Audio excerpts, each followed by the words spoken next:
Mummy, હું આજે હજુ તારા પેટમાં જ છું, પણ મારા માટે તું દુનિયાની પ્રથમ ઓળખ છો.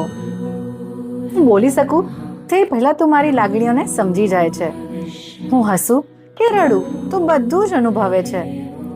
તું મારી પ્રથમ શીખ છે, પ્રથમ સંસ્કાર છે અને પ્રથમ સંવાદ પણ તું જ છે. મમ્મી, આજે ગુરુ પૂર્ણિમા છે. લોકો તેમના ગુરુને વંદન કરે છે, તો હું પણ આજે મારી પ્રાર્થના મોકલી રહ્યું છું મારા સૌ પ્રથમ ગુરુ માટે, એટલે કે તારા માટે. તું જ મને શીખવીશ કે કેવી રીતે પ્રેમ કરવો, કેવી રીતે સમજવું અને કેવી રીતે સારા માનવી બનવું. તું મારી દુનિયા છે, તું મારી ગુરુ છે. જય ગુરુ પૂર્ણિમા મમ્મા.